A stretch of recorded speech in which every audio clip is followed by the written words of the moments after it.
Gold, trusted gold buyers. మీరు తాకట్టు పెట్టిన బంగారాన్ని విడిపించి ఈ రోజు ఉన్న మార్కెట్ ధరకు కొనబడను.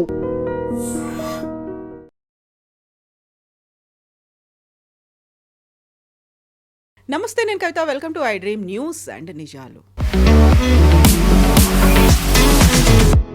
దురంధర్ పార్ట్ 2 ద రివెంజ్ ఇప్పుడు దేశవ్యాప్తంగా చర్చనీయాంశం అవుతోంది. కలెక్షన్ల వర్షం కురిపిస్తోంది అంటూ బాలీవుడ్ ట్రాక్ రికార్డులను కూడా చూపిస్తున్నారు. అక్కడ బోల్డ్ అంతా వైలెన్స్ జరిగింది అనే దాంతో పాటుగా 4 గంటల సినిమానా ఇంత లెంత్ ఉందా అనుకున్నప్పుడు కొన్ని లాజికల్ గా లేనటువంటి దృశ్యాలు కూడా ఉన్నాయా అనే దాంతో పాటుగా అజిత్ దోవల్ సినిమాలో అజయ్ సన్యాల్ క్యారెక్టర్ గురించి, దావుద్ ఇబ్రహీం గురించి కూడా మాట్లాడుకుంటున్నారు. వీటన్నిటిని కలిపి సినిమా తీసారా, లేకుంటే డిఫరెంట్గా అయిన వాటన్నిటిని జత చేసి సినిమా ఒక ఫ్యాబ్రికేటెడ్గా చూపించారా? మనతో పాటుగా ఉన్నారు సీనియర్ జర్నలిస్ట్ సురేష్ కొంచెం. సార్ నమస్తే. సో దురంధర్ 2 ద రివెంజ్ ఆబ్వియస్గా చూసే ఉంటారు. ఎలా అనిపించింది? పొద్దున నాకు టికెట్ ట్రై చేస్తే ఫ్రైడే దొరకలేదు, సాటర్డే దొరకలేదు. దాని తర్వాత సండే మార్నింగ్ నిన్న ఒక్క సీటు తివోలీలో ఉండే, సికింద్రాబాద్ మా ఇంటి దగ్గరే. So I booked it. I went. ఒక్కరే వెళ్ళి చూసారు? ఒక్కరే వెళ్ళి చూసారు. My wife doesn't like violent movies. ఆమె చూడదు. ఆమె she likes more love stories and family stories. అంతా మళ్ళీ టిపికల్ మలయాళం మూవీ ఫ్యాన్ నేను, బికాస్ షీజ్ అ మలయాళీ. కానీ నాకేం నచ్చిందంటే కవిత గారు, అక్కడ వెళ్ళినప్పుడు ఒకటి నేను కొంచెం వెళ్ళాను, ఇక్కడ పార్కింగ్ ఉంటుందో లేదో డౌట్ ఉండే నాకు. బికాస్ ప్రీవియస్ డేస్ చూస్తే అక్కడ మొత్తం మెస్ ఉండే పార్కింగ్, అటువైపు నుంచి వెళ్తున్నప్పుడు. పార్కింగ్ దొరికింది, వెళ్ళి కూర్చుంటే పక్కనంతా చూసాను మొత్తం అందరు youngsters. I must have been the oldest fellow there in that audience sitting outside the theatre. దాని తర్వాత థియేటర్ లోపల వెళ్ళిన తర్వాత కూడా ఆడియన్స్ చూసుకుంటే ఒక 90% మంది ఆర్ యంగ్స్టర్స్. ఈ రోజుల్లో మీరు చూసుంటారు, most of the cinemas flop కావడానికి కారణం అంటే ఇప్పుడున్న యంగ్స్టర్స్ సినిమాకి వెళ్ళరు. వాళ్ళు మ్యాక్సిమం ఓటీటీలో చూసుకుంటారు. అది కూడా చాలా సెలెక్టివ్గా ఉంటారు ఓటీటీలో చూసేది. కానీ ఎందుకు ధురంధర్ లాంటి సినిమాకి వచ్చారు అనే ఒక ప్రశ్న వస్తుంది. అండ్ తర్వాత నాకు తెలిసిన ఒక 5-6 మంది ఫ్రెండ్స్ ఉన్నారు, అక్కడే కలిశారు వాళ్ళు కూడా. వాళ్ళ దగ్గర అడిగాను, నువ్వు ఎందుకు వచ్చినావు అంటే, పార్ట్ 1 బాగుందా, పార్ట్ 2 బాగుందా చూడడానికి వచ్చారన్నారు. Okay, that is a good thing. కానీ ఇప్పుడున్న జనరేషన్కి IC 814లో ఏం జరిగింది, దాని తర్వాత జరిగిన అఫ్కోర్స్ 26/11 వాళ్ళకి గుర్తుంటుంది. కానీ మిగతా అట్లాంటి చాలా మటుకు ఇన్సిడెంట్స్ వీళ్ళకి తెలియదు. సినిమాలు కూడా మీరు చూసుంటారు, కొన్ని ఇన్స్టెన్సెస్లో కొన్ని ఇండియాలో జరిగిన కొన్ని ఘటనల గురించి మాట్లాడతారు, కానీ ఇప్పుడున్న ఆడియన్సెస్ కనెక్ట్ చేయలేకపోతారు. సో బ్యాక్ స్టోరీ ఒకటి చేసుకోవాల్సి వస్తుంది, రీసెర్చ్ చేసి వెళ్ళాల్సి వస్తుంది, బిట్ ఆఫ్ రీసెర్చ్ ఎక్కువ. అండ్ పార్ట్ 1 చూసిన వాళ్ళకి క్లియర్గా అర్థమైపోతుంది, కనెక్ట్ ద డాట్స్ అంటాం మన ఇంగ్లీష్లో. ఈ ఇన్సిడెంట్ జరిగి ఇక్కడి నుంచి ఇది జరిగింది అనేది. దీంట్లో నాకు నచ్చింది ఏంటంటే, ఒకటి కాస్టింగ్. మన ఇండియాలో ఫిలిం ఇండస్ట్రీలో అన్నిటికంటే తక్కువ ఇంపార్టెన్స్ ఇచ్చేది కాస్టింగ్ డైరెక్టర్కి. ఎగ్జాక్ట్లీ. ఈసారి ఆస్కర్స్లో కాస్టింగ్కి ఆస్కర్ ఉండే, which is a very unique thing. బహుశా ఫస్ట్ టైం అనుకుంటా, నాకు తెలియదు, దీనికన్నా ముందు కూడా ఉండొచ్చేమో. కానీ ఐ థింక్ హై టైం ఇండియాలో కూడా ఫిలింఫేర్ అవార్డ్స్ ఉండండి, ఇక్కడ స్టేట్ అవార్డ్స్ ఉండండి, మిగతా ఏ అవార్డ్స్ అయినా కానీ ఐ థింక్ నేషనల్ అవార్డులు కూడా దే షుడ్ బి కాస్టింగ్ డైరెక్టర్కి. సరే, డైరెక్టర్ రోల్ ఉంటుంది, as a director writer role ఉంటుంది. కానీ ఒక మనిషిని, రాకేష్ బేడీ లాంటి ఒక మనిషిని తీసుకొచ్చి, స్టార్ ఆఫ్ యెస్టర్ ఇయర్స్, మేమందరూ కాలేజ్లో ఉన్నప్పుడు చష్మే బద్దూర్ లాంటి సినిమాలు, జానీ బి యారా సినిమా, అట్లాంటి సినిమాలు చూసినా మేము. రాకేష్ బేడీని చూసాం అట్లాంటి సినిమాల్లో. ఆయన్ని ఇప్పుడు తీసుకొచ్చి ఇన్ని సంవత్సరాల తర్వాత ఒక రోల్ చేయించినప్పుడు చాలా బాగా చేశారు. అందరూ లుకే లైక్ క్యారెక్టర్స్ లాగే ఉన్నారు. కరెక్ట్. సో దాంట్లో ఒక రియాలిటీ ఉంది. సో నాకు అదొకటి చాలా బాగా నచ్చింది. రెండోది of course is writing. What I was told is, ఈ పార్ట్ 1 షూట్ చేసినప్పుడే పార్ట్ 2 కూడా షూట్ చేశారంట. సో దట్ ఇదంతా బ్యాంకాక్లో జరిగింది. సెట్స్ అని బ్యాంకాక్లో సెటప్ చేసాయి, అక్కడే చేశారు. లేఆరి అనే టౌన్ అంత మొత్తం అక్కడ. సో మళ్ళీ ఇంకోసారి తయారు చేయాలంటే that will become a problem అని చెప్పి అక్కడే షూట్ చేశారు. బహుశా దాంట్లో కొంతమందికి నచ్చలేదో ఏమో, అదే స్ట్రీట్లో కనిపిస్తుంది, అదే గల్లీలు కనిపిస్తుంది, అదే సెట్లు కనిపిస్తుంది అన్నారు. అది కరెక్టే, బికాజ్ ఇట్ వాజ్ షార్ట్. దానికోసం వాళ్ళు డేట్ కూడా డిసైడ్ చేశారు, March 19. కానీ సినిమా రిలీజ్ కాగానే కొంతమంది లెఫ్టిస్ట్ అని చెప్పొచ్చు, లేకుంటే యాంటీ మోదీ క్యారెక్టర్స్ అని చెప్పొచ్చు, కొంతమంది లిబరల్స్కి వాళ్ళకు ఒక మెల్ట్డౌన్ జరిగింది. ఒకటి వాళ్ళు అడిగింది ఏంటంటే, మీరు ఇది ఈద్ టైంలో రిలీజ్ చేశారు సినిమా, అదొకటి. రెండవది, సినిమాలో ముస్లిమ్స్ని విలన్స్గా చూపిస్తున్నారు, రెండవది. మూడవది, ఎలక్షన్స్ వస్తుంది ఇప్పుడు అస్సాంలో, వెస్ట్ బెంగాల్లో, తమిళనాడులో, కేరళ అండ్ పుదుచ్చేరిలో. ఈ టైంలో ఎందుకు రిలీజ్ చేశారు? కశ్మీర్ ఫైల్స్, కేరళ ఫైల్స్ లాగా దీన్ని కూడా అలాగే టైం చూసుకొని మనం ఒకసారి రివైండ్ చేద్దాం. Will take question 3 first. Third one March 19th release చేశాను చెప్పి ఫస్ట్ పార్ట్ 1 రిలీజ్ చేసినప్పుడు చెప్పారు. ఆ డేట్ కూడా ఇచ్చారు. ఏదో మార్చ్ ఒక రోజు అని చెప్పలేదు, ఏప్రిల్ ఎప్పుడో అని చెప్పలేదు, March 19th అని చెప్పారు చాలా క్లియర్గా. సో ఎందుకంటే వాళ్ళు ఆల్రెడీ షూట్ చేసుకున్నారు, సో వాళ్ళకి తెలుసు. కరెక్ట్, లాస్ట్ మినిట్ సెన్సార్ బోర్డులో చాలా ప్రాబ్లమ్స్ ఉండే, 21 కట్స్ రికమెండ్ చేశారు. దాని తర్వాత మలయాళం అండ్ తెలుగులో ఈవెన్ తమిళ్లో డబ్బింగ్లో కొన్ని డైలాగ్స్ ప్రాబ్లంగా వచ్చింది. ఎందుకంటే మనం పంజాబీ గాలీస్ ఇస్తున్నప్పుడు దాంట్లో లిబరల్గా పంజాబీ గాలీస్ ఉన్నాయి.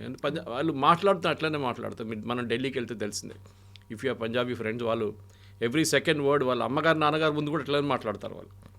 So they have no such problem. కానీ తెలుగులో తమిళ్లో మళ్ళీ మలయాళంలో ట్రాన్స్లేట్ చేసినప్పుడు ఇష్యూస్ వచ్చింది. సో సెన్సార్ బోర్డ్ కొన్ని రోజులు ఇన్ఫ్యాక్ట్ ప్రివ్యూ షోస్ క్యాన్సిల్ అయినాయి చాలా మటుకు కేరళలో, తమిళనాడులో అంతా. బట్ ఇది, so the date was already decided. So అప్పుడు ఎలక్షన్ అనౌన్స్ చేయలేదు కదా, సో మీరు కంప్లైంట్ చేసి ఫైదా లేదు, ఎందుకంటే డైరెక్టర్స్ ఆర్ డిసైడెడ్ డేట్ అప్పుడే. రెండవది, ముస్లిమ్స్ని విలన్గా చూపించట్లేదు దాంట్లో. పాకిస్తానీ ఆర్మీ కానీ పాకిస్తానీ ముస్లిమ్స్ వాళ్ళు చేసిన అత్యాచారాల గురించి మాట్లాడుతున్నారు. ఆ పాయింట్కి తర్వాత వస్తాను నేను. Why the second point, just remind me. Point number 1, ఇంకోటి ఏంటంటే ఈ స్టోరీ ఒక గవర్నమెంట్ ప్రాపగాండా లాగా ఉందని చెప్పారు. ఒక సినిమా అనగానే, అండ్ స్పెషలీ దాంట్లో ఒక ఫస్ట్ 5 నిమిషాలు ఒక డిస్క్లైమరే ఉంటుంది పెద్దది. మీరు చూసారు కదా, ఫస్ట్ 5 minutes ఓన్లీ డిస్క్లైమర్. కానీ ఫస్ట్ టైం నేను చూసింది ఏంటంటే అక్కడ జియో లోగో వచ్చినప్పుడు విజిల్ కొడుతున్నారు, హాట్స్టార్ లోగో వచ్చినప్పుడు మళ్ళీ విజిల్ కొడుతున్నారు. నాకు అర్థం కాదు వీళ్ళకి కూడా పాపులారిటీ ఉందా అక్కడ అని చెప్పి. సో ఎనీవే, ఒక ప్రాపగాండా మూవీ అని చెప్తే I would say cinematic liberty ఉంటుంది. మనం ఏ సినిమాని తీసుకోండి, ఇప్పుడు one of the earliest movies నేను కాలేజీలో ఉన్నప్పుడు చూసింది, మా సిస్టర్ స్కూల్లో షూట్ చేసిన ఒక సినిమా ఉండే. అది ఐ థింక్ ట్రెండ్ సెట్టింగ్లో it became the number 1 cinema later. తర్వాత దాని ఒక షార్ట్ ఖైరతాబాద్ ఫ్లైఓవర్ మీద చూశాను నేను. అప్పుడు నాకు అర్థం కాలేదు ఈ సినిమా ఏంటి. ఆ సినిమా పేరు Satya, okay, Ram Gopal Varma. It was shot in కీసై స్కూల్ దట్ టైం. దాంట్లో ఒక సీన్ ఉంది, ఖైరతాబాద్ ఫ్లైఓవర్. అప్పుడు కొత్త కట్టారు ఆ ఫ్లైఓవర్ ఆ టైంలో. సో మనం సత్యాన్ని ఒక బెంచ్ మార్క్గా పెట్టుకున్నప్పుడు ఆ టైంలో వైలెన్స్ అని చెప్పడానికి, yes it was a movie. కానీ ఇక్కడ వైలెన్స్ ఉందా, ఎక్స్ట్రీమ్ వైలెన్స్ ఉందా, ఉంది. But it connects with the audience. అది మీరు ఒక షట్టర్ వేసి మనిషిని చంపడం కానీ, ఫస్ట్ దాంట్లో పేపర్ మనకి 10 కిలోలు వెయిట్ బాట్ తీసుకొని కొట్టడం, దీంట్లో తల కోసి తీసుకెళ్ళి ఫుట్బాల్ ఆడడం, ఇదంతా జరిగింది. It is not that it did not happen, it actually happen. In fact ఆ తల కోసిన సీను మన ఒక ఇండియన్ సోల్జర్తో జరిగింది. యాక్చువల్లీ మన ఇండియన్ సోల్జర్ని ఒకరిని కిడ్నాప్ తీసుకెళ్ళి తల కోసి వాళ్ళు ఫుట్బాల్ ఆడుకున్నారు. ఒక సీన్ రియల్గా ఉంది, జరిగింది పాకిస్తాన్. సో దీంట్లో ఈ ఇన్సిడెంట్స్ కనెక్ట్ చేస్తున్నప్పుడు మనకు మొదలు కావాల్సింది అంటే ఫస్ట్ ఇస్ బంగ్లాదేశ్ వార్ గురించి. దీంట్లో చాలా మటుకు ఒక బ్రిగేడియర్ ఉన్నారు, మన మేజర్ ఇక్బాల్ వాళ్ళ ఫాదర్, అని రిపీటెడ్గా చెప్తారు. ఈ పాకిస్తానీ సైకీలో బంగ్లాదేశ్ ఓడిపోవడం అనేది వాళ్ళకు 71 వారే మిగతా ఏ వార్ కన్నా వాళ్ళు ఓడిపోయింది, దానికంటే చాలా ఎక్కువ వాళ్ళకి డ్యామేజ్ జరిగింది 71 వార్లో. అది కూడా బంగ్లాదేశ్లో. పాకిస్తాన్ వైపు ఓడిపోయారు, దే డోంట్ మైండ్. వాళ్ళ చేతి కరాచీ దాకా వచ్చాం మనం, లాహోర్ దాకా వచ్చాం మన సైన్యం. కానీ ఇందిరాగాంధీ ఎంతో వాళ్ళు రిటర్న్ పిలిపించుకున్నారు ఆ టైంలో. కానీ పాకిస్తాన్ అక్కడ ఆ రోజు చేసిన అత్యాచారాల గురించి ఆయన మాట్లాడుతున్నారు చూడండి, బంగ్లాదేశ్ మహిళలతో చేసిన అత్యాచారాలు. అది కాకుండా వాళ్ళ ప్రిజనర్ ఆఫ్ వార్స్ని ఎట్లా ట్రీట్ చేశారు మన ఇండియన్ ఆర్మీ, అది వాళ్ళ మైండ్లో ఎప్పుడు కూడా ఉంది. దానికోసం మీరు చూడండి కవిత గారు, మీరు మా వైపు బొలారం వైపు అంతా వస్తే చాలా చోట్ల మీకు ఆర్మీ ఏరియాస్లో ఆ ఫేమస్ సరెండర్ సీన్ ఒక ఫోటోగ్రాఫ్ ఉంది ఢాకాలో. ఆ రోజు Pakistani Niazi is signing the surrender document. అది ఒక ఫ్రెస్కో ఉంటుంది చాలా చోట్ల. దాట్ ఇమేజ్ అగైన్ ఇస్ ఒక పాకిస్తానీగా చూపిస్తే, ఎస్పెషలీ ఆర్మీ ఆ టైంలో వచ్చిన ఆర్మీ, ఇప్పుడు చాలామంది లేరు, చనిపోయి ఉంటారు ఇప్పుడు, కానీ వాళ్ళకు ఒక బ్లాక్ మార్క్ లాగా ఉండేది.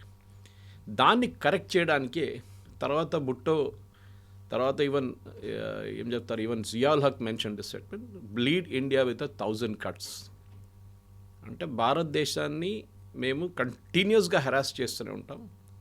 అది పఠాన్కోట్ ఉరి ఉండొచ్చు, మన పుల్వామా ఉండొచ్చు, తర్వాత మన పెహల్గాం ఉండొచ్చు, మిగతా చాలా అట్లా అటాక్స్ జరిగేది మన మీద. కానీ మనం ఎప్పుడు ఒక ప్యాసిస్ట్ నేషన్గా ఉండే మనం. అంటే జరిగింది కదా, ఏం చేయాలి, మహాత్మా గాంధీ ఫిలాసఫీ, ఇది ఈ చెంప మీద కొడితే ఈ చెంప చూపించాలి. కానీ దీంట్లో మనం చూసాం 2022లో అనుకుంటాను, ఒక I remember this gentlemen's name నా ఫోన్లో ఎక్కడ ఉంది, నేను చూసుకుంటాను నేను. But the idea is to bring that thing back. Kavitha garu ఎందుకు ఇది తీసుకొచ్చారు, ఆయన పేరు చాలా ఇంపార్టెంట్ అన్నమాట. సో ఈ మనిషి IC-814 హైజాకింగ్లో ఇన్వాల్వ్ ఉన్నారు. He was one of the hijackers. Afghanistan కాబుల్లో ఆగిన ఎస్, కండహార్లో జరిగినది. Yes, his name is Zahid Ibrahim Mistry, original name. ఈ సినిమాలో సీన్ చూపిస్తారు ఆయన్ని. ఆయన ఒకరోజు 2022లో ఆయన పెద్ద IC-814 వచ్చిన తర్వాత పాకిస్తాన్ ఆర్మీ వాళ్ళని చూసుకున్నారు. ఈయన ఉండే ఏరియా పేరు Clifton. Clifton is like Banjara Jubilee Hills of Pakistan, Cuff Parade of Pakistan, Golf Links of Pakistan చెప్పొచ్చు, ఢిల్లీలోనే అట్లా. అంటే పాషెస్ట్ ఏరియా. అక్కడ ఆర్మీ వాళ్ళు ఉంటారు అందరు, most army officers stay there and politicians. ఈ పరిస్థితుల్లో అక్కడ ఈయనని పేరు మార్చుకున్నారు ఈయన. And he was given a plush apartment, ఒక కొత్త ఫర్నిచర్ బిజినెస్ మొదలుపెట్టారు. ఆ రోజు ఈ సీన్ చూపిస్తారు. ఆ రోజు పొద్దున ఆయనకు ఒక కస్టమర్ వస్తున్నాడు, చాలా వెల్దీ కస్టమర్. ఆయన పెద్ద ఇల్లు తీసుకున్నాడు, ఫర్నిచర్ కావాలి, మీరు వెయిట్ చేయండి అని చెప్పారు. సీక్వెన్స్ ఆఫ్ ఈవెంట్స్ చూడండి. ఆయన్ని పిలిపించారు. యూజువల్లీ షాప్కి రారు. ఆ రోజు వచ్చి షాప్ బయట వెయిట్ చేస్తున్నారు ఈయన కోసం, ఒక హోండా సిటీలో వెయిట్ చేస్తున్నప్పుడు ఇద్దరు బైక్ మీద వచ్చి ఆయన పేరు అడుగుతారు, ఒరిజినల్ నేమ్ అడుగుతారు. Actually he goes by the name Zaroor Akhund, పేరు మార్చుకున్నాడు. కానీ వీళ్ళు వచ్చి అడిగే పేరు మిస్త్రీ. ఆ మిస్త్రీ హైక్యా అని అడుగుతారు. బిఫోర్ హీ కెన్ రియాక్ట్ కొట్టేస్తారు. మీకు గుర్తుంటుంది అది తర్వాత జరిగిన దాంట్లో కూడా ఒక సీన్లో Ajit Doval as that another hijacker Bharat మాతాకి జయమని చెప్తారు. ఎందుకంటే ఆ రోజు Rupin Katyal one of the passengers గొంతు కోసిన one of the fellows was this Mistry. So ఆయన్ని కూడా కొట్టే ముందు ఫస్ట్ షాట్ కొట్టిన తర్వాత బైక్ మీద వచ్చినవాడు చంపినోడు చెప్తాడు, రెండో బుల్లెట్ ఇది రూపిన్ కత్యాల్ కోసం అని చెప్పి కొడతాడు. సో దాంతో నా చాప్టర్ ఫినిష్ అయిపోయింది. సో మన వైపు చూసి చేసేదానికి మనం డెఫినెట్గా జవాబిస్తామని చెప్పింది ఆపరేషన్ సింధూర్లో తెలిసింది.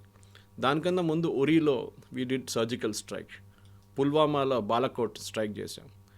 సో 2022 తర్వాత మన దగ్గర ఉన్న ఇంటెలిజెన్స్ ఏజెన్సీస్, అది రా ఉండొచ్చు, ఇంటర్నల్గా IB ఉండొచ్చు, ఎక్స్టర్నల్ అండ్ ఇంటర్నల్గా మిలిటరీ ఇంటెలిజెన్స్ ఉండొచ్చు. వీళ్ళు చాలా మటుకు పాకిస్తాన్లో మన వైపు మన మీద చేసిన ఏం చెప్తారు టెర్రరిస్ట్ అటాక్స్ని ఎవరు చేశారో వాళ్ళని వెళ్ళి కొట్టడం మొదలుపెట్టారు. ఎందుకంటే మనం డిప్లొమాటిక్లీ మాట్లాడుకుని మేము యునైటెడ్ నేషన్స్కి వెళ్తాము, లేకుంటే we'll go to international court of justice. అది 26/11 తర్వాత మనం మొత్తం ప్రూఫ్ ప్రొవైడ్ చేసాం వాళ్ళకి, కంప్లీట్ ప్రూఫ్ ప్రొవైడ్ చేసాం. వాళ్ళే వచ్చారు, వాళ్ళు చెప్పారు మేము కూడా వస్తాం ఇన్వెస్టిగేషన్. ఏం చేశారు, ఏం చేయలేదు. ఫస్ట్ వాళ్ళు నిరాకరించారు. వాళ్ళు చెప్పారు దే వర్ నాట్ పాకిస్తానీస్ అని చెప్పారు. తర్వాత అంగీకరించారు because Kasab was in custody. So మన ఒక మార్పు ఆ సినిమాలో ధురంధర్లో ఇదే చూపిస్తున్నారు. ఆ మార్పు మోదీ గారు ఫేమస్ డైలాగ్ ఒకటి ఉంది కదా, ఘర్ మే ఘుస్కే మారేంగే, యా నయా భారత్ హై ఘర్ మే ఘుస్కే. దాని తర్వాత మనం ఇంకో సీన్ ఐ థింక్ మన ప్రేక్షకులు కూడా అప్రిషియేట్ చేస్తారు. Of course we should never give away the spoiler. దాంట్లో బడా సాహెబ్ అని చెప్పే ఒక రోల్ ఉంది. ఆయన పేరు మనం చెప్పకూడదు, ఎందుకంటే ఆ సస్పెన్స్గా ఉండియండి ఆ బడా సాహెబ్ ఎవరు అనేది. కానీ మోర్ ఇంపార్టెంట్ దాంట్లో మాట్లాడుతూ మనకు తెలిసిందే పార్ట్ 1లో కూడా చూపించారు వీళ్ళు ప్రింట్ చేసే కరెన్సీ నోట్స్ గురించి. పెద్ద ఒక స్టోరీ ఉంది దానికి. చిదంబరం అండ్ వాళ్ళ కొడుకు కూడా దాంట్లో ఇన్వాల్వ్ ఉన్నారని చెప్పి పార్ట్ 1లో చేశారు. తర్వాత పార్లమెంట్లో కూడా అడ్మిట్ చేశారు దట్ ఆ ప్లేట్లు ఆ ప్రింటింగ్ ప్రెస్ మొత్తం అమ్మింది పాకిస్తాన్కి వెళ్ళిపోయిన తర్వాత వాళ్ళు దాంట్లో 500 నోట్లు 1000 రూపాయల నోట్లు ప్రింట్ చేయడం మొదలుపెట్టిండు, ఫేక్ నోట్స్. అది నేపాల్ వయా ఇండియాలో ఎంటర్ అవుతుంది, ఒకటి కేరళ నుంచి కూడా ఎంటర్ అవుతుంది. అప్పుడు అది కూడా చాలా మటుకు పార్ట్ 1లో చూపించారు, పార్ట్ 2 చూపించారు. కానీ పార్ట్ 1లో చూపించింది కాదు, పార్ట్ 2 చూపించింది. అంటే వీళ్ళు ఆల్మోస్ట్ 60,000 కోట్లు ప్రింట్ చేసి యూపీ ఎలక్షన్స్కి వాడుకోవడానికి తీసుకొచ్చిన టైంలో మోదీ గారు డిమానిటైజేషన్ అనౌన్స్ చేస్తారు. అది మాస్టర్ స్ట్రోక్ అనేది. ఆ టైంలో మనం చాలామంది దాని గురించి ఎందుకు డిమానిటైజేషన్, ఎందుకు ఈ 500 నోట్లే, ఎందుకు 1000 రూపాయల నోట్ తీశారు మోదీ గారు, మిగతా ఏం తీయలేదు ఎందుకు, కొత్త నోట్లు ఇంట్రడ్యూస్ చేసి పాత తీయొచ్చు కదా అని చెప్పారు. It was a sudden decision. నాకు ఈ రోజు కూడా గుర్తుంది. I was flying from Delhi, దేనో ఒక మీటింగ్కి వెళ్ళాను ఢిల్లీకి. వస్తున్నప్పుడు ఎయిర్పోర్ట్లో దిగి I was waiting to collect my luggage. అప్పుడు నా దగ్గర డబ్బులు ఎక్కువ లేకుండే టాక్సీకి క్యాబ్కి ఇవ్వడానికి. సో నేనేం చేశానంటే అక్కడ ATM ఉంది ఒకటి పక్కనే, పాత కంట్రోల్ సిస్టమ్ ఉంటుంది, అది ఇప్పుడు మార్చారు మొత్తం బ్యాగేజ్ రిట్రీవల్ అంతా. అక్కడ కోటక్ వాళ్ళకి అనుకుంటా ATM, అక్కడ వెళ్ళి విత్డ్రా చేశాను. I withdrew 20,000 rupees. విత్డ్రా చేసి moment the receipt came out మా ఫోన్లో ఒక మెసేజ్ వచ్చింది. నేను అనుకున్నాను అది బ్యాలెన్స్ ఎంత ఉందో చెప్పడానికి. చూస్తే 1000 rupees and 500 rupees note withdraw prime minister Modi exactly 8 o'clock in the night. నేను నా దగ్గర ఉన్న మొత్తం 500 నోట్లు. So anyway I got it exchange data bank వెళ్ళి ఎక్స్చేంజ్ చేసుకున్నాను. కానీ స్టోరీ ఏంటంటే మన ప్రజలకు కూడా ఆ రోజు చాలామంది దీని గురించి స్టోరీలు రాశారు. రాహుల్ గాంధీ చెప్పారు, లైన్లో నిలబడి చాలామంది చనిపోయారు, వాళ్ళ డబ్బులు రాలేదు. తిరుమలలో మనం చూసాం 400 కోట్లు ఇప్పుడు కూడా పడి ఉన్నాయి పాత నోట్లు. The RBI has refuse to exchange it. మా ఊర్లో ఉన్న ఒక బ్యాంక్లో, మా విలేజ్లో ఉన్న ఒక బ్యాంక్లోనే దొరికింది వీళ్ళకు ఆల్మోస్ట్ 250 కోట్లు fake notes or 500 rupee notes. Exchange చేయలేకపోయారు వాళ్ళది. సో చాలా మటుకు ఇట్లాంటి ఇన్సిడెంట్స్ కనెక్ట్ చేయవచ్చు మనం ఈ సినిమాలో. ఐ థింక్ దాట్ ఈస్ ఆ రియలిజమే పాసిబ్లీ ఈ ఆడియన్స్ని థియేటర్కి తీసుకొస్తున్నారు. కాకుండా ఇదంతా రియలిజం అనుకున్నప్పుడు డిఫరెంట్గా ఎక్కడెక్కడో ఏదో డిఫరెంట్ ఆ ప్లేసుల్లో ఆయన అన్నీ కలుపుకొని అదంతా ధురంధరే చేశారు, అదన్నింటినీ చేయించింది సన్యాల్ సాబ్ చేయించారు అన్నట్టుగా చూపించడం. నిజంగా ధురంధర్ అనే క్యారెక్టర్ ఎగ్జిస్టెన్స్లో ఉండిందా? ధురంధరే ఇవన్నీ చేశాడా? దానికి సర్జికల్ స్ట్రైక్ కావచ్చు, లేకుంటే ముంబై బాంబ్ బ్లాస్ట్లు కావచ్చు, 60,000 కోట్ల బ్లాక్ మనీ కావచ్చు, ఆ తర్వాత ఈ వరుస ఇన్సిడెంట్స్ ఘర్ మే గుస్కే మారేంగి, వీటన్నిటికీ అక్కడుండి ఆయన చేశాడో, ఆయన ఇచ్చినటువంటి స్పై నిఘాతో వచ్చినటువంటి సమాచారాన్ని రిలేట్ చేసుకునే జరిగింది అనేది. అజిత్ దోవల్ గారి లైఫ్ హిస్టరీ చాలా మటుకు ఛానల్స్లో ఉన్నాయి. ఇప్పుడు కొన్ని పుస్తకాల్లో కూడా వచ్చినాయి ఆయన లైఫ్ హిస్టరీ. ఆయన ఇప్పుడు రాయలేదు, కానీ నేను మాట్లాడారు ఆయన కొన్ని సందర్భాల్లో. Is from Garhwal, usually Garhwal UP నుంచి. కానీ he was Kerala cadre IPS officer. కేరళలో పనిచేశారు ఇనీషియల్ డేస్లో.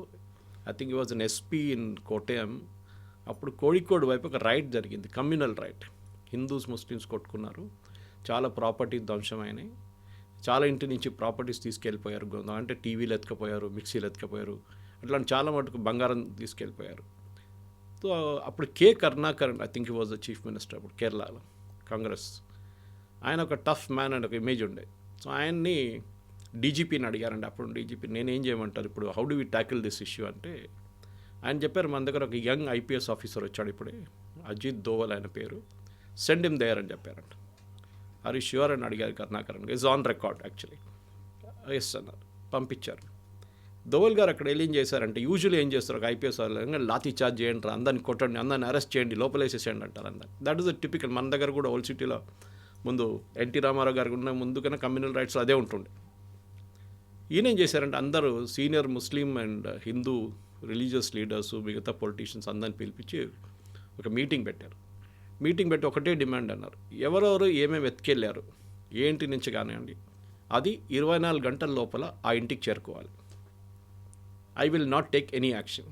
ఇది చేయకపోతే నేను యాక్షన్ తీసుకుంటాను. ఇన్ఫ్యాక్ట్ దోవల్ గారు రికార్డ్స్ ఎన్నో ఉన్నాయి. ఇప్పుడున్న ముఖ్యమంత్రి పినరాయి విజయన్ని అరెస్ట్ చేసి జైల్లో తీసుకెళ్ళి, అప్పుడు he was very young communist leader, గల్లీ లీడర్ ఆ సైడ్లో, ఎత్తుకెళ్ళి జైలు వేసేసారు రాత్రిపూట ఒకరోజు. నెగోసియేషన్ స్కిల్ అనేది దోవల్ గారిది అన్నిటికంటే పెద్ద స్పెషాలిటీ కవిత గారు. దానికోసం IC 814 జరిగినప్పుడు, ఈవెన్ దో మన భారతదేశంలో ఉన్న చాలామంది దాన్ని ఒక ఫెయిలియర్గా అనుకుంటారు, కానీ ఆ రోజు ఆ ఎయిర్క్రాఫ్ట్లో కూర్చున్న ప్యాసింజర్స్ ఇంతమంది ఉన్నారు, ఇంతమంది జీవితాలు 100% పోతుండే. దాని కూడా blasted aircraft. Finally we last only 1%. కానీ ఆ రోజు నెగోసియేషన్స్తోని మనకి మనకు కొంతమంది టెర్రరిస్ట్ని రిలీజ్ చేయాల్సి ఉంది, హఫీజ్ సయీద్ లాంటి వాళ్ళు రిలీజ్ చేయాల్సి వచ్చింది. దానికి ఉన్న రిజల్ట్స్ మనకు తర్వాత వచ్చింది కూడా. మన మీద మంది దాడులు జరిగింది, పార్లమెంట్ అటాక్ అయింది, ముంబై బాంబ్ బ్లాస్ట్లు అయ్యాయి. కరెక్ట్. కానీ ఆ పొజిషన్లో మీరుంటే మీరేం చేస్తారు? ఈవెన్ తర్వాత జస్వంత్ సింగ్ గారి మీద చాలా ఆరోపణలు చేశారు, చిదంబరం అందరూ. కానీ మళ్ళీ చిదంబరం గారే అన్నారు, if I was in that place I would have done the same thing. Basically ఏంటి, వీళ్ళ డాటర్ మన ముఫ్తీ మొహమ్మద్ సయీద్ వాళ్ళ కూతుర్ని కిడ్నాప్ చేసి తీసుకెళ్లారు. నాట్ మహబూబా ముఫ్తీ, వాళ్ళ ఇంకో సిస్టర్ని. అట్లాంటి కొంతమంది కిడ్నాప్ చేసి వాళ్ళు రిలీజ్ చేయాలని చెప్పి టెర్రరిస్ట్ని రిలీజ్ చేశారు. ఓవరాల్గా it was a foreign policy failure. ఇప్పుడు కూడా చాలామంది ఇంక్లూడింగ్ రాహుల్ గాంధీ కానీ వాళ్ళ పార్టీ వాళ్ళు అంటారు, ఇదే అజిత్ దోవల్ ఈ టెర్రరిస్ట్ని తీసుకెళ్లారు రిలీజ్ చేయడానికి. కానీ ఆ టైంలో ఫస్ట్ వాళ్ళు అడిగింది 300 మందిని. దాన్ని అజిత్ దోవల్ గారు నెగోషియేట్ చేసి 30కి తీసుకొచ్చారు. తర్వాత ఇక్కడ ఢిల్లీ నుంచి వచ్చిన మెసేజ్ అంటే 30 కూడా మనం ఇడవలేము, we will make it 3 and finally 3 మందిని రిలీజ్ చేశారు. అదొక స్కిల్ ఉంది దాంట్లో, మనం మెచ్చుకోవాలి. కానీ అజిత్ దోవల్కి అన్నిటికంటే పెద్ద ఒక రివెంజ్ అనేది అదే ఉండిపోయింది. దానికోసం ఆ వర్డ్ కూడా చూడండి, దురంధర్లో రివెంజ్. ఎందుకంటే ఇది చేసిన వాళ్ళని నేను చూసుకుంటాను ఒకరోజు, ఇవాళ కాకపోతే రేపు వేసుకుంటాను వీళ్ళని. వాళ్ళని ఉన్నారు హైజాక్ చేసిన వాళ్ళని అందరు ఇప్పుడు ఎవరు లేరు. This is typical Israeli strategy. Israel మీద ఎవరైనా దాడి చేస్తే, లేకుంటే ఇజ్రాయలీ సిటిజన్స్ని ఎవరైనా చంపితే, వాళ్ళ దాంట్లో మ్యూనిక్ ఒలింపిక్స్లో 11 మంది అథ్లీట్స్ని చంపారు చూడండి.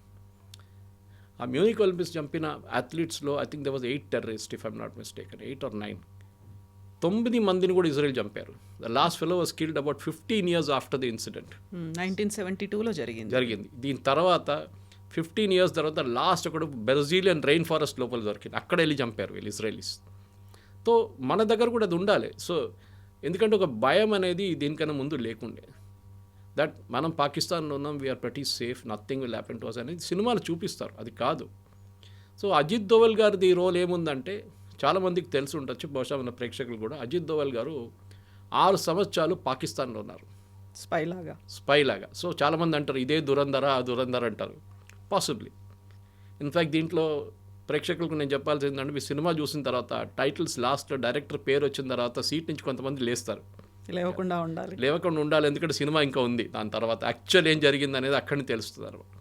సో అజిత్ దోవల్ గారు పాకిస్తాన్లో ఉన్నారు. అక్కడ ఆపరేషన్ బ్లూ స్టార్, పాకిస్తాన్లో ఏం చేశారో మనకు తెలియదు, కానీ చాలా మటుకు చేసి ఉంటారు అక్కడ. ఆపరేషన్ బ్లూ స్టార్ జరిగినప్పుడు జర్నల్ సింగ్ భింద్రన్వాలే అన్ని లోపల ఉన్నప్పుడు అజిత్ దోవల్ గారు ఒక రిక్షా పుల్లర్గా యాక్ట్ చేశారు. 6 వారాలు ఈ రిక్షాలో సరుకులు తీసుకెళ్తుండే గోల్డెన్ టెంపుల్ లోపలికి, అకాల్ పక్కన వాళ్ళ గురుద్వారా పక్కన నుంచి. వీళ్ళందరినీ ఆయన ఈ ఒక రెగ్యులర్ మెంబర్ అయిపోయారు వాళ్ళ లోపల ఉన్న టెర్రరిస్ట్ వాళ్ళతో. వాళ్ళకి ఫుడ్ తీసుకెళ్ళడము, వాళ్ళకి రైస్, ఫైర్ వుడ్ అన్నీ తీసుకెళ్తుండే. ఎవరికి తెలియదు ఈయన ఈ అజిత్ దోవల్ అని ఆ టైంలో. అఫ్కోర్స్ అంత పాపులర్ లేకుండా, అంత పెద్ద పేరు కాదు ఆ టైం. కానీ బయటకు వచ్చి జనరల్ కృష్ణ సుందర్జీ కానివ్వండి, మిగతా ఆర్మీ ఆఫీషియల్స్కి మొత్తం ఇన్ఫర్మేషన్ ఇచ్చిందంతా అజిత్ దోవలే దాంట్లో. అండ్ హైలీ రిస్కీ, పట్టుకుంటే వాళ్ళు అంతే finish, they would have killed him. ఇంకోటి చాలా ఇంపార్టెంట్ థింగ్, ఎందుకంటే దురంధర్లో ఇదంతా చూపారు, కానీ అజిత్ దోవల్ గారి రోల్ ఇంకోటి సిక్కింలో ఉండే. సిక్కిం లైక్ భూటాన్ ఒక ఇండిపెండెంట్ కంట్రీ ఉండే ఆ టైంలో. కానీ మన దగ్గర భూటాన్ లాగానే వాళ్ళ డిఫెన్స్ అండ్ కమ్యూనికేషన్స్ మనం చూసుకుంటాం. ఇప్పుడు భూటాన్ కూడా అంతే. భూటానీస్ ఆర్మీ అనేది ఒక చాలా చిన్నది, మొత్తం వాళ్ళ ఆర్మీ మొత్తం మనమే చూసుకుంటాం. ఇన్ఫ్యాక్ట్ డోక్లాం అని మాట్లాడతాం చూడండి, మనం చైనాతో Doklam is actually in Bhutan. And మన ఆర్మీతోనే అక్కడ గొడవ జరిగింది అప్పుడు కూడా చైనీస్కి. భూటానీస్ ఆర్మీ కాదు అక్కడ. సిక్కింలో అక్కడ ఒక మొనార్కీ ఉండే ముందు, ఇప్పుడు భూటాన్లో ఉన్నట్లని. కానీ భూటాన్లో ఉన్నంత డెమోక్రటిక్ కాదు, వాళ్ళకు చాలా కరప్ట్. అండ్ అక్కడ ఒక సిఐఏ యాంగిల్ ఉండే, ఎందుకంటే ఆ టైంలో CIA wanted to tackle Tibet. Ajit Doval గారిని పంపించారు. One of his earliest assignments when he was a youngster, పంపించి ఐబీ నుంచి ఆయన అక్కడ వెళ్ళి ఈ రాజులతో వ్యతిరేకంగా ప్రొటెస్ట్ చేస్తున్న వాళ్ళ దగ్గర మాట్లాడచ్చు. Is negotiating skill again. మాట్లాడి ఇంత గొడవ చేసి ఏం చేయలేరు మీరు, ఇన్స్టెడ్ ఆఫ్ మనం పని చేద్దాం, రాజు మీద ప్రెషర్ పెడదాం, మొనార్కీ మీద, టు డూ ఎ రెఫరెండం, అంటే ఓట్, మన ఇండియాతోనే వెళ్ళాలన్నా మనం ఇండిపెండెంట్గా ఉండాలన్నా. It was considered almost impossible. కానీ అజిత్ దోవల్ గారు అది కన్విన్స్ చేసి వాళ్ళని ఒక మూమెంట్ క్రియేట్ చేసి అక్కడ, and Sikkim became 22nd state in the Indian union ఆ టైంలో. అదొక పెద్ద, ఎందుకంటే ఆ సిక్కిం అనే మన చేతి నుంచి పోయి ఉంటే ఆ రోజు మనకి భూటాన్ పక్కన సిక్కిం, ఈ రెండు మన చేతి నుంచి పోతుంది. సో అప్పుడు నాథులా పాస్ కానివ్వండి, మిగతా చైనీస్ వైపు ఉన్న క్రాసింగ్స్ అంతా we would have lost it forever. కానీ అదొక చాలా పెద్ద ఇది ఉండే. దీని తర్వాత సిక్కింలో ఉన్నప్పుడే అజిత్ దోవల్ గారు, దాని తర్వాత దానికన్నా కొన్ని రోజుల తర్వాత తెలియదు కానీ మళ్ళీ వెళ్ళి 3 సంవత్సరాలు చైనాలో ఉన్నారు. కొంతమంది 6 అంటారు, ఆయన క్లియర్గా డిఫైన్ చేయట్లేదు, లేకపోతే హీ అగ్రీడ్ ఈ వెంట్ టు చైనా. చైనాలో ఉన్నారు. చైనాలోని ఏ భాష మాట్లాడతారు మనకు తెలియదు, మ్యాండరిన్ మాట్లాడాలి కదా, he has to speak that language. Tibetan language మాట్లాడాలి లేకుంటే, because he has gone to Tibet side. కానీ ఆ రోల్ చూడండి, ఇదంతా మనం హిస్టరీ చూపించినప్పుడు చాలామంది ఆదిత్య ధర్ని తిడుతున్నారు, మీరు కావాలని చెప్పి ఒక ప్రాపగండా సినిమా తీశారు, మోదీ గారు 2 సార్లు చూపించారు టీవీలో ఇక్కడ ఇన్సిడెంట్స్ నడుస్తున్నప్పుడు. కరెక్ట్, సినిమాటిక్ లిబర్టీ అనేది అందరికీ ఉంటుంది. మనం చెప్తా fiction, yes, every movie is a fiction. ఈ దీంట్లో కూడా ఫిక్షన్ ఉంది డెఫినెట్గా. కొంతమంది అంటారు అదేనా డిమానిటైజేషన్ కాదు అంటారు. Okay, agreed with you on that point. Modi గారి గురించి పాకిస్తాన్లో కామెంట్ కొడుతున్నది, చాయ్ వాలా ప్రధాన మంత్రి బన్ గయా తుమ్ క్యా కర్ రహే తే అని చెప్పి పంజాబీలో లిబరల్ గాలీస్ ఉంటుంది అక్కడ కూడా. అది ప్రతి ఇన్సిడెంట్కి ఒక కనెక్షన్ ఉంటుంది. అండ్ మనం గుర్చుకూడదు, మన దాంట్లో was it Ravindra Nayak there one spy who Ravinder Kaushik, Ravindra Kaushik, ఆయన ఒక మన వైపు నుంచి నుంచి వెళ్ళిన ఒక ఏజెంట్ పాకిస్తాన్లో దూరారు చాలా సంవత్సరాల ముందు. I think was in 70s or 60s or 70s. ఆయన పాకిస్తాన్లో వెళ్ళి అక్కడ కరాచీలో చదువుకొని యూనివర్సిటీలో డిగ్రీ తీసుకొని, of course had a Muslim name, married a girl from there. తర్వాత పాకిస్తాన్ ఆర్మీలో జాయిన్ అయ్యి he went up to the rank of major. కానీ భారతదేశానికి మన రాకి కంటిన్యూస్ ఇన్ఫర్మేషన్ వస్తుండే అక్కడి నుంచి. సో ఇట్లాంటి స్టోరీస్ చాలా ఉన్నాయి. మనం ఇట్ ఈస్ నాట్ ఫిక్షన్ కవిత గారు. కానీ దీంట్లో ప్రాబ్లం ఏంటంటే, ఒక ఆర్మీలో మీరు రెగ్యులర్ బ్యాటిల్ చేస్తే మీకేమైనా అయితే మీకు మెడల్ ఇస్తారు, ఇక్కడ అన్నోన్గా వెళ్ళిపోతారు, మీకు పెన్షన్ ఇస్తారు, మీకు గ్యాస్ ఏజెన్సీ ఇస్తారు. But if you're caught as a spy మిమ్మల్ని ఎవ్వరు అంగీకరించరు, ఇంక్లూడింగ్ ఎవరైతే అక్కడ డిప్లాయ్ చేశారో డినై చేస్తారు, మాకు తెలియదు అంటారు. నేను మొన్న మన మణిపూర్ వైపు నుంచి ఒక యుఎస్ నేషనల్ని మళ్ళీ ఇంకా 6 పట్టుకున్నారు. మణిపూర్, మిజోరాం ఆ సైడ్ నుంచి, మిజోరాం సైడ్ నుంచి యాక్చువల్లీ 6 యుక్రెయినియన్స్ పట్టుకున్నారు. ఆ రోజు నేను ఒక ట్వీట్ చేశాను. నేను కూడా ఫస్ట్ అనుకున్నాను, ఏంటి ఇది ఒక యుఎస్ సిటిజన్, అది కూడా ఈజ్ కన్సిడర్డ్ సిఐఏ ఏజెంట్, వాడేంటి లిబియాలో వెళ్ళి గదాఫీతోని అక్కడ కూడా పోరాటం చేశాడు, వాన్ ఎందుకు వేసుకున్నారు యుఎస్ ఇండియన్ గవర్నమెంట్ అనుకున్నాను. కల్కట్టా ఎయిర్పోర్ట్లో పట్టుకొని 3 రోజుల తర్వాత అరెస్ట్ అయిందని అప్పుడు డిస్క్లోజ్ చేశారు. అంటే 3 రోజులు కస్టడీలో ఉన్నాడు. తర్వాత సర్జియో గోర్ యుఎస్ అంబాసిడర్ ఒక ట్వీట్ చేశారు, just 24 hours after this fellow was arrested, saying, I met Ajit Doval and a very good productive meeting with him, National Security Advisor of India. నాకు it didn't connect the dot. Suddenly నాకు connect అయింది. వెస్ మన దగ్గర ఒక spy అని చెప్పలేము, ఎక్స్-రా agent యుఎస్లో అరెస్ట్లో ఉన్నారు. ఇప్పుడు పన్నూర్ని చంపడానికి ట్రై చేశారని చెప్పి కెనడా నుంచి కానీ యుఎస్లో జరిగింది అటెంప్ట్ అని చెప్పి, forget his name, he was arrested in Europe. ఇప్పుడు కస్టడీలో ఉన్న అక్కడ ట్రయల్ నడుస్తుంది. ఇప్పుడు చూడండి, మార్క్ మై వర్డ్, 6 నెలల లోపల that guy will come to India, this guy will go to US, exchange చేస్తారు. ఇది రష్యాతో జరిగింది చాలాసార్లు. సో మన వైపున్న ఇప్పుడున్న యంగ్స్టర్స్కి చాలా మటుకు దురంధర్ సినిమా ఎందుకు నచ్చుతుంది, 3 రోజుల నుంచి ఫ్రైడే, సాటర్డే, సండే హౌస్ఫుల్ నడుస్తుంది, ఈవెన్ పెయిడ్ ప్రివ్యూస్గా టికెట్స్ దొరకట్లేదు అని చెప్పిన టైంకి చాలామంది అడుగుతున్నారు, ఒక హైపర్ నేషనలిజం తీసుకొస్తున్నారు, 56 inches ఛాతీ చూపిస్తున్నారు. ఇది ఒక ఫేక్ నేషనలిజం క్రియేట్ చేస్తున్నారు. I think it is not correct. ఎందుకంటే చాలా మటుకు ఇప్పుడున్న యంగ్స్టర్స్కి వాళ్ళకి తెలియని స్టోరీస్ మనం చెప్తున్నాం వాళ్ళకి. Then what about D gang, బడా సాబ్ దావూద్ ఇబ్రహీం నిజంగా ఆ స్టేజ్లో ఉన్నాడా, కదలలేని కండిషన్లో ఉన్నాడా, దాని అంతటికి కూడా మళ్ళీ మన స్పైస్ చేసినటువంటి ఆ పనే కారణమా? దావూద్ ఇబ్రాహిం స్టోరీ మీకు తెలిసి ఉంటుంది. దీనికన్నా నేను ఇంకో ఛానల్లో మాట్లాడుతూ ఆల్మోస్ట్ 8 months ago చేసిన ఒక స్టోరీ ఉండే, దాన్ని నిన్న కూడా ఎవరు నాకు పంపించారు, లింక్ పంపించింది ఆ ఛానల్ వాళ్ళంటే ఇప్పుడు ఈ దురంధర్ సినిమా రాగానే మళ్ళీ ఆ క్లిప్ రిలీజ్ చేశారంట. దావూద్ ఇబ్రాహింని చంపడానికి అజిత్ దోవల్ అండ్ టీం ఒక ప్లాన్ వేశారు. He was not a national security advisor, అప్పుడు he was IB, senior IB ఇన్ఫిషియర్.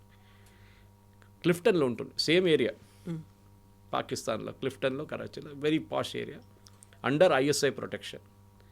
కానీ ఒకరోజు ఆయన దుబాయ్కి వెళ్ళడానికి ప్లాన్ వేసుకున్నారు. ఈజ్ రెగ్యులర్లీ దుబాయ్కి వెళ్తాం. మన షార్జాల ముందు క్రికెట్ నడుస్తున్నప్పుడు you can see Dawood Ibrahim in those famous videos. అందులో బాలీవుడ్ స్టార్స్ ఉన్నారు, అందరు ఉంటారు. బాలీవుడ్ ఫైనాన్సింగ్ అంతా దావూద్ ఇబ్రాహిం నుంచే నడుస్తుండే. మీరు చూడండి, గుల్షన్ కుమార్ని చంపిన కాంట్రవర్సీ నుంచి మిగతా అన్నీ చూస్తే కంప్లీట్ డీ గ్యాంగ్ ఫండింగ్ ఉంటుండే మన దగ్గర. దాని తర్వాత ముంబై బ్లాస్ట్ కానివ్వండి, దాని తర్వాత జరిగిన చాలా మటుకు టెర్రర్ ఇన్సిడెంట్స్లో దావూద్ ఇబ్రాహిం చేయఉందని తెలిసిపోయింది మనకి. దావూద్ ఇబ్రాహింని వాడుకున్నారు ఐఎస్ఐ, ఆర్డిఎక్స్ ల్యాండ్ చేయడానికో లేకుంటే ఫండింగ్ తీసుకురావడానికో, సినిమాలతో ఫండింగ్ చేసింది. నేను ఆర్విఎస్ మనీ అని చెప్పి formerly under secretary of home, retired, ఆయన పద్మశ్రీ వచ్చింది రీసెంట్లీ, ఆయన పద్మశ్రీ ఇచ్చారు. ఆయన నేను ఇంటర్వ్యూ చేశాను 2-3 సార్లు. ఇంటర్వ్యూ చేసినప్పుడు ఆయన ఒక ఇంటర్వ్యూలో చాలా క్లియర్గా, then I was the CEO of Janam TV, CEO Janam TV, మాట్లాడుతున్నప్పుడు ఆయన ఒక మాట అన్నారు, Suresh, I was posted on behalf of so and so ministry, obviously home ministry in Mumbai, cinema funding గురించి తెలుసుకోవడానికి. అండ్ ఈ was given a post in the censor board అక్కడ. Central board of film certification supervision, not actual censor. ఆయన అన్నారు నా పని ఏముంటుండే financing తెలుసుకోవడానికి. అండ్ ఈ was saying one of the biggest financing Malayalam సినిమాలు కూడా నడుస్తుండే, హిందీ కాకుండా కూడా. 50 కోట్లు ఒక సినిమా అనౌన్స్ చేసింది ఆ టైంలో. 50 కోట్లు అంటే పెద్ద అమౌంట్. అనౌన్స్ చేసి హీరోకి 5 కోట్లు లేకుంటే 3 కోట్లు, హీరోయిన్కి 1 కోటి, మిగతా అందరికీ డబ్బులు పంచిపెట్టేస్తారు. ఆ సినిమా ఎప్పుడు రిలీజ్ కాదు. దాని తర్వాత వచ్చిన మనిషి కనిపించడు, ప్రొడ్యూసర్ లేడు, డైరెక్టర్ లేరు, ఎవరు లేరు. బ్లాక్ మనీ డిస్ట్రిబ్యూషన్ అయిపోయింది, రిటర్న్ వచ్చేస్తుంది మళ్ళీ అది. ఆ 3 కోట్లు ఇచ్చినోడు 20 లక్షలు పెట్టుకొని మిగతా డబ్బులన్నీ లీగల్గా ట్రాన్స్ఫర్ చేసేస్తారు వాపస్. ఇది జరుగుతుంది. సో దావూద్ ఇబ్రాహిం రోల్ ఎస్ చాలా మటుకు మన దేశంలో జరిగిన టెర్రరిస్ట్ ఇన్సిడెంట్స్ అండ్ కనెక్షన్. కానీ దాంట్లో అతీక్ అహ్మద్ రోల్ ఒకటి ఉంది, మీరు చూసుంటారు. Atiq Ahmed was a gangster in UP. Phulpur అనే కాన్స్టిట్యున్సీ ఉంది కవిత గారు, మీరు వినుంటారు. ఆ ఫుల్పూర్ కాన్స్టిట్యున్సీలో 3 సార్లు ఎలక్షన్ గెలిచిన మనిషి పేరు Jawahar Lal Nehru. It was the constituency of the Gandhis, అంటే నెహ్రూ గాంధీ ఫ్యామిలీ. ఒక టైంలో అక్కడి నుంచి I think it was VP Singh who won from there. కానీ అక్కడి నుంచి అతీక్ అహ్మద్ ఇండిపెండెంట్గా 3 సార్లు గెలిచారు. ఆయన 17 సంవత్సరాలు ఉన్నప్పుడు స్కూల్లో ఫెయిల్ అయిన తర్వాత ఎగ్జామ్లో ఫస్ట్ మర్డర్ 17 ఇయర్స్లో చేశారు. ఆఫ్టర్ దట్ ఆయన మీద 100 మర్డర్ కేసెస్లు, ఎక్స్టార్షన్, కిడ్నాపింగ్ అన్నీ ఉన్నాయి.